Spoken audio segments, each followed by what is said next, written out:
Solidarité, intérêt général, responsabilité, démocratie, non-lucrativité, les valeurs de la mutualité française n'ont jamais été aussi actuelles. La mutualité, historiquement, l'une des toutes premières formes de ce que l'on appelle l'économie sociale et solidaire, ce mode d'entreprendre qui cherche à concilier activité économique et utilité sociale. Alors comment développer l'attractivité du modèle mutualiste et transmettre à la jeunesse les valeurs de l'ESS? On en parle avec nos invités. Antoine Détourné, délégué général de ESS France, la voix de référence de l'économie sociale et solidaire. Vous représentez et portez les intérêts des entreprises et organisations de l'ESS que vous fédérez. Salomé Berliou, entrepreneur social, fondatrice et directrice générale de l'association Rura qui lutte contre les fractures territoriales en pariant sur les jeunes de la ruralité et des petites villes. Vous menez une action de terrain en les accompagnant au quotidien. Et puis Bertrand Souquet, vice-président de la MGEN et président de l'ESPER, l'économie sociale, partenaire de l'École de la République, une association composée de 41 organisations de l'économie sociale et solidaire qui œuvrent dans le monde de l'éducation. Alors je le disais à l'instant, la mutualité française est l'une des premières formes de l'ESS. Historiquement, la mutualité apparaît avant les associations. Mais avec le temps, le modèle de la mutualité s'est dilué dans le champ de la santé. Pourtant, ces valeurs font bien la différence. Bertrand Souquet, de quelles valeurs parle-t-on précisément? Alors j'entends valeurs de l'ESS avec ce zoom sur le modèle mutualiste. Tout d'abord, bonjour, tout d'abord à toutes et à tous. Tout d'abord, on parle de l'intérêt général et du collectif. Vous l'avez évoqué, l'utilité sociale. Vous avez évoqué aussi la solidarité et la coopération. Parce que comment vivre ensemble sans faire ensemble, c'est un peu difficile. Ensuite, lorsqu'on parle ESS, on parle de démocratie et de gestion démocratique. Ce sont des adhérents qui gèrent leur mutuelle, qui participent à une instance qu'on appelle l'Assemblée générale. Et enfin, un modèle économique, puisque ce sont des entreprises comme les autres, mais ce ne sont pas tout à fait des entreprises comme les autres, parce que le but ultime, ce n'est pas de rechercher le profit à tout prix. C'est d'abord de privilégier l'humain. Il faut bien évidemment des excédents pour réinvestir, mais on ne cherche pas de rentabilité à rémunérer d'actionnaires. Alors justement, puisqu'on parle de modèle économique, je me tourne vers vous, Antoine Détourné. Comment est-ce qu'on fait pour concilier primauté de l'humain et nécessaire ROI? En quelques mots, comment l'ESS peut transformer l'économie? Simplement, ça repose sur les volontés d'abord. Des volontés de se rassembler pour trouver des solutions aux problèmes de la société. Plus que de valeurs, moi je préfère parler de principes, de cadres d'action. C'est des façons de fonctionner qui font que quand on s'empare d'un sujet, quand on veut durer, quand on veut augmenter les réponses, eh bien, il faut s'organiser en mesure de ça. Et donc, il faut se prémunir pour que le collectif ne s'effiloche pas. La démocratie, il n'y a rien de mieux. Il faut faire en sorte qu'on ne s'écarte pas du projet parce que comment dire, les enjeux économiques l'emporteraient sur les enjeux d'utilité sociale ou alors que l'utilité sociale l'emporte sur les enjeux de modèle économique. Et donc, eh bien, le cadre de la non-lucrativité est un bon cadre pour ce faire. Et donc, c'est cet équilibre-là qui fait que ça dure, une volonté, une animation et puis donc une finalité qui tient tout le monde et qui fait tenir les modèles. Salomé Berliou, est-ce que ces valeurs, elles séduisent les jeunes? Est-ce qu'il y a rencontre entre les valeurs de l'ESS, les valeurs du modèle mutualiste et les jeunes aujourd'hui?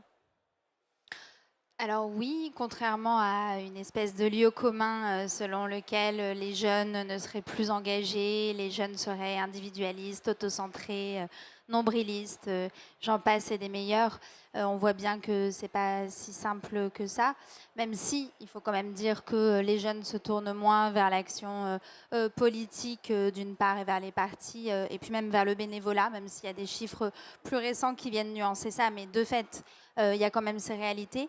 Mais oui, ils cherchent à s'engager, ils en ont envie. Je vois, moi, pour diriger une structure de l'économie sociale et solidaire que j'ai fondée en 2016 et qui compte une petite cinquantaine de salariés, les gens qui viennent travailler chez moi, ce sont des jeunes qui sortent juste de leurs études et qui viennent, y compris avec toutes les contraintes que l'on connaît et des salaires qui ne sont pas toujours à la hauteur de leur potentiel, de leur talent et de leur engagement. Mais donc, ce qu'il faut dire par rapport à ça, je pense aussi, c'est que les jeunes ont souvent envie de s'engager et que pour autant, ils ont aussi parfois des préoccupations qui dépassent ce souci d'engagement, cet intérêt pour le bien commun, pour l'intérêt général, et je pense notamment aux dimensions économiques. On voit, et les chiffres le montrent, que les jeunes qui s'engagent le plus, ce sont ceux qui ont le plus le moyen de le faire, dans un premier temps, à la fois sur le plan économique, sur le plan géographique, sur le plan du patrimoine, etc. Et puis enfin, peut-être pour aller dans le sens des valeurs dont vous parliez, les jeunes trouvent des moyens de véhiculer ces valeurs ou d'aller les chercher ailleurs que dans les formes d'engagement traditionnelles. Et on en parlera par la suite. En tout cas, ils sont toujours, je ne sais pas si c'est plus innovant, mais à la recherche de nouveaux véhicules pour le faire. Alors la gouvernance et le mode d'entreprendre de la mutualité semblent attractifs. Et pourtant, si la mutualité semble répondre aux besoins des jeunes, elle apparaît peu visible auprès d'eux. C'est tout le paradoxe d'ailleurs dont s'est emparée la mutualité française, résultat du Forum des jeunes. Alors ce Forum des jeunes, c'est ce moment d'échange, de rencontre organisé en 2024 dans plusieurs villes avec quelques mille jeunes. Et ce Forum des jeunes, il nous a enseigné que les jeunes générations expriment des attentes différentes. Vous l'évoquiez, Salomé Berliou, en matière d'engagement, on parle de nouvelles formes de militantisme. Les jeunes générations, Bertrand Souquet, privilégient des actions ponctuelles, concrètes, avec un impact rapide, plutôt que des formes de militantisme traditionnel qui impliquent un engagement plus long, structuré. C'est ce que vous constatez également ? Oui, tout à fait. En fait, je rejoins Salomé, les jeunes ne s'engagent pas moins, ils s'engagent, mais de façon différente, sur des actions que l'on dit peu durables, plus ponctuelles, mais qui sont concrètes, qui ont du sens, c'est-à-dire qui, à un moment donné, vont toucher leur quotidien et vont leur permettre aussi de mesurer l'impact de leur action. Et ça, je crois que c'est important. Alors, à l'ESPER, c'est par exemple, j'évoquais tout à l'heure le sujet avec Salomé, dans un lycée de Guyane, où les élèves ont créé en seconde une boutique solidaire de vêtements. Ensuite, ils ont créé un espace de coworking. Et enfin, en troisième année, ils ont créé un tiers-lieu à l'intérieur du lycée avec un coiffeur solidaire, avec un atelier de recyclage, d'outils informatiques pour permettre à d'autres d'avoir des outils qu'ils n'ont pas. Donc, je pense qu'il faut les accompagner et surtout les écouter. C'est le constat que vous faites aussi, Antoine Détourné, pour attirer de nouveaux militants. Il faut s'adapter à ces nouvelles formes de participation et proposer aussi des modalités d'engagement qui soient plus flexibles et accessibles. En fait, on a une ambivalence parce qu'on est face à une génération qui n'a jamais été autant exposée aux algorithmes. Donc d'un côté, ça peut enfermer, de l'autre côté, ça peut rassembler des gens autour de causes communes. Et donc, face à cet état de fait, eh bien, c'est évidemment le deuxième volet qu'il faut savoir, sur lequel il faut savoir construire. Donc, Salomé l'a un peu dit tout à l'heure, mais la question du caractère innovant de l'action est importante parce que et donner une chance aux nouvelles formes d'engagement, y compris dans leur durée, dans leur structuration.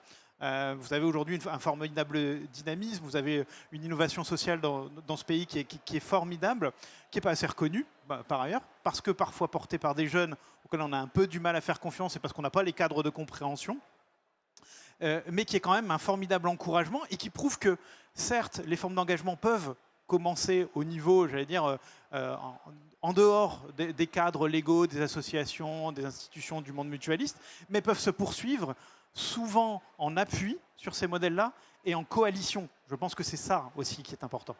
Dans votre association, Salomé, vous prenez le mentorat. Ça contribue, ça, à la transmission des valeurs ?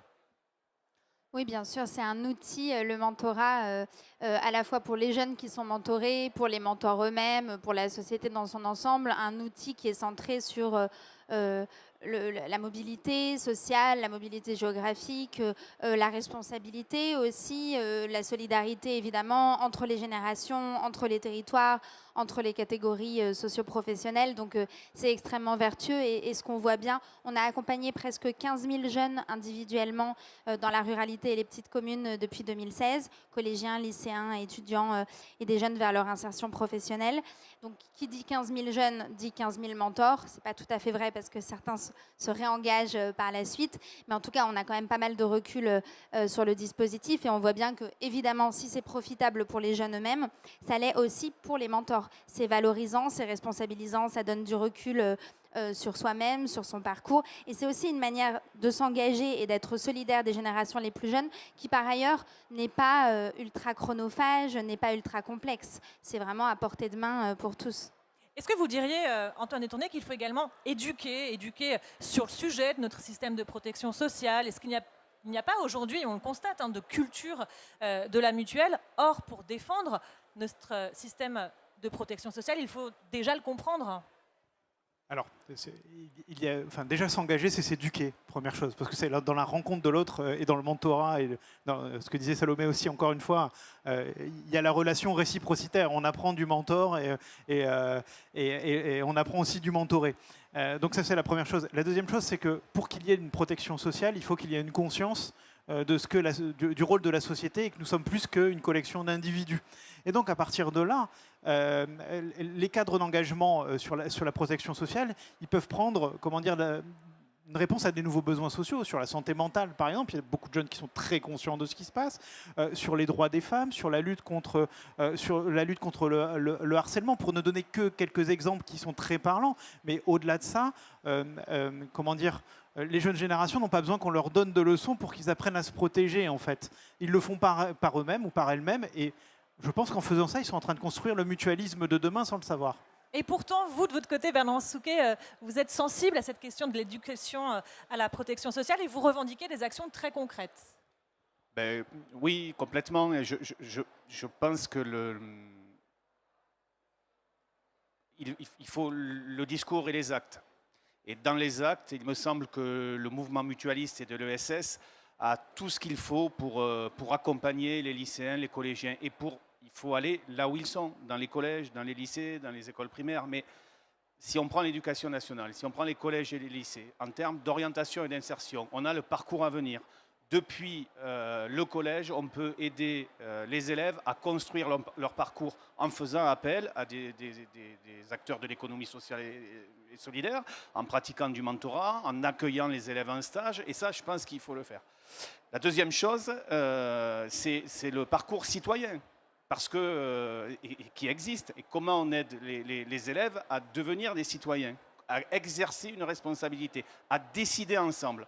Coopérer, c'est aussi décider ensemble. Et ça, je pense qu'avec la maison des lycéens, avec les conseils de vie collégienne et lycéenne, on peut le faire, on peut accompagner ça. Et le troisième point, on parle beaucoup de santé mentale, l'éducation nationale a lancé le parcours santé. Comment on aide les élèves peut-être à moins être sur des écrans, à prendre en compte leur alimentation, à travailler le sujet de l'égalité filles-garçons. Donc je pense qu'on a beaucoup de leviers et bien souvent, il me semble qu'on les investit pas suffisamment ou en tous les cas, qu'on n'a pas de stratégie coordonnée. Alors justement, puisqu'on parle de stratégie, Salomé Berliot, comment est-ce qu'on fait pour rendre le modèle mutualiste attractif pour les jeunes? Comment est-ce qu'on peut les séduire, ces jeunes? C'est là où, par rapport à tout ce qui a été dit, et d'ailleurs je fais le lien avec le secteur de l'économie sociale et solidaire, peut-être que c'est une chose sur laquelle j'aimerais insister, qui va dans le sens de ce qui vient d'être dit aussi, c'est qu'il y a cette question des valeurs, et des valeurs de la mutualité française notamment, des valeurs dans le secteur de l'économie sociale et solidaire. Et en fait, très souvent, pour les jeunes, je trouve qu'on gagne à s'éloigner un petit peu de ces concepts un peu éthérés, un peu théoriques, valeurs, principes, qui sont soit, encore une fois, théoriques, soit parfois même un peu culpabilisants. Culpabilisateur, c'est-à-dire si je ne m'engage pas assez, si je ne suis pas assez responsable, si je ne suis pas assez tournée vers l'intérêt général, suis-je une mauvaise personne? Alors que quand on est jeune, encore une fois, on peut avoir, à tort ou à raison, d'autres priorités à un moment précis, et on s'engagera plus tard et il faut trouver les moyens de le faire. Mais de ce point de vue-là, l'ESS est une porte d'entrée très puissante parce que ça permet notamment aux jeunes, s'ils le comprennent, de mobiliser des compétences entrepreneuriales au service de la société, au service de sujets de société, de changements de société en s'attaquant à la racine des problèmes. Et ça les met en position d'entrepreneurs, de projets et donc quelque part de leur vie. Donc on peut capitaliser là-dessus, ça j'en suis convaincue. Et après, je n'ai pas vraiment de conseils à donner aux mutualistes, je ne me permettrai pas. Mais en revanche, le fait de toujours vérifier effectivement qu'un dispositif, une proposition, une manière d'envisager les choses et de communiquer avec les jeunes est suffisamment ancré dans la réalité de ces jeunes-là, particulièrement, et ça je pourrais en parler pendant des heures, pour les jeunes des territoires ruraux et des petites communes, dont pour prendre un exemple concret, le quotidien est déterminé par une question de kilomètres, et ça de toute façon ça va avoir un impact sur la façon dont ils recevront tout ce qui leur est proposé. C'est fondamental et ce n'est pas toujours le cas, mais de quelques dispositifs que ce soit, d'ailleurs publics, privés, de l'ESS, des médias. Il y a aussi la force du politique. Antoine Détourné, la mutualité n'est plus assez lisible aujourd'hui parce qu'elle n'est pas portée non plus par les hommes politiques. Elle fait moins partie du paysage institutionnel. Je pense que ça fait... Alors, partie du paysage institutionnel, si, elle en fait partie, parce qu'elle est actrice des soins, de la protection des Françaises et des Français de manière parfois pas assez reconnue, je suis d'accord, mais elle en fait pleinement partie. Sans doute qu'en matière d'engagement, avant, on venait à sa mutuelle par son entreprise ou son établissement scolaire, par son syndicat, par peut-être l'association du quartier. Aujourd'hui, ces vecteurs-là qui amenaient à l'engagement mutualiste, non pas ils ont disparu, mais ils sont peut-être moins, moins les premiers pas de l'engagement. Donc, ça se réinvente. Alors, moi, je trouve que le premier pas, il est franchi par le monde mutualiste. C'est d'une part de donner la parole aux jeunes et pas de leur dire ce qu'il faut faire, et y compris de leur ouvrir la porte en leur disant « mais qu'est-ce que vous avez à nous dire? Pourquoi vous venez pas? Ou qu'est-ce qui vous ferait venir ?» Bon, je pense que c'est à partir de là et ça va marcher. Alors la question peut sembler naïve, mais finalement, pourquoi est-ce que c'est si important aujourd'hui de préserver ce modèle mutualiste? Qu'est-ce qui est en jeu? Pourquoi c'est important de transmettre ces valeurs à la jeunesse? Parce que c'est des enjeux de société. Parce que la République, c'est les valeurs de l'ESS, c'est les valeurs de la République. Coopérer, c'est liberté, égalité, fraternité, accès aux droits, République laïque. Et que la coopération, ça permet de travailler avec d'autres sans distinction, apprendre à échanger, apprendre à construire un projet, se respecter, débattre. Et ça, aujourd'hui, et éviter d'être un homme ou une femme isolé.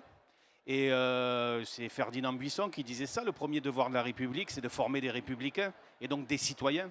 Et je crois qu'aujourd'hui, on a besoin de république et de citoyens, éclairés et en capacité de faire des choix.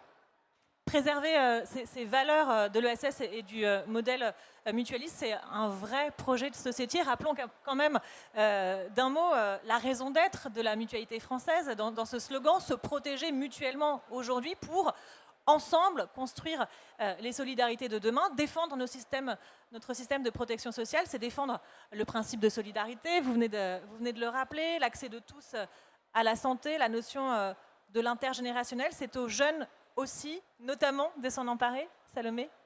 Oui, ce serait vraiment une erreur que de ne pas le penser, le dire et faire en sorte que ça s'ancre dans une réalité. Mais encore une fois, je trouve que, et là je mets vraiment ma casquette forcément porteur de projet de l'ESS dans une structure dédiée aux jeunes, tout le défi est que ce ne soit pas de l'ordre de l'incantation ou de la culpabilisation. On voit bien que les jeunes, leur première préoccupation, c'est par exemple le pouvoir d'achat devant le changement climatique. Bon, donc évidemment, on peut les mettre en position de sublimer, de passer outre les défis du quotidien et notamment les défis économiques, mais il faut faire attention en travaillant sur justement la transmission de ces valeurs et le fait de les mettre en position de se révéler, de se réaliser, d'agir, de ne pas passer à côté de défis et de tensions du quotidien et donc de ne pas avoir un effet presque contre-productif quand on parle de ces thématiques-là avec eux.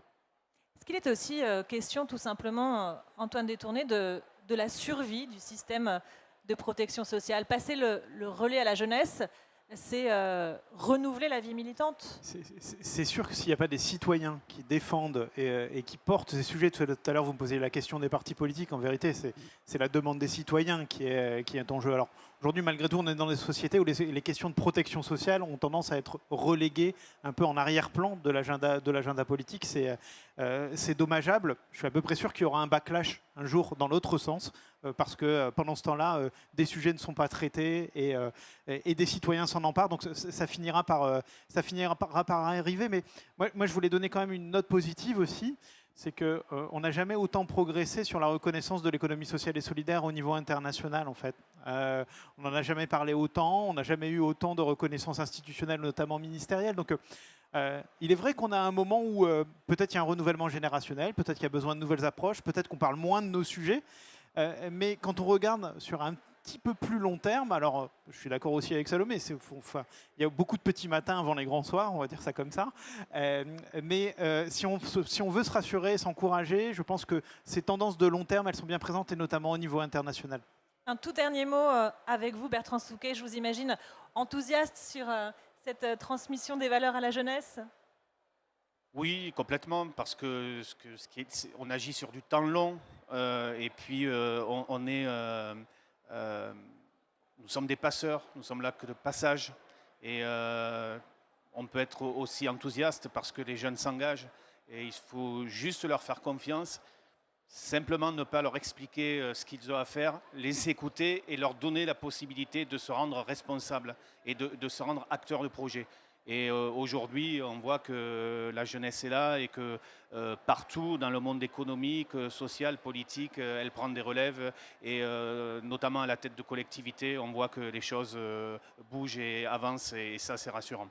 La jeunesse est là, Salomé. Ce serait difficile de prétendre le contraire. Merci beaucoup à tous les trois pour cet échange. On se retrouve plus tard. Merci.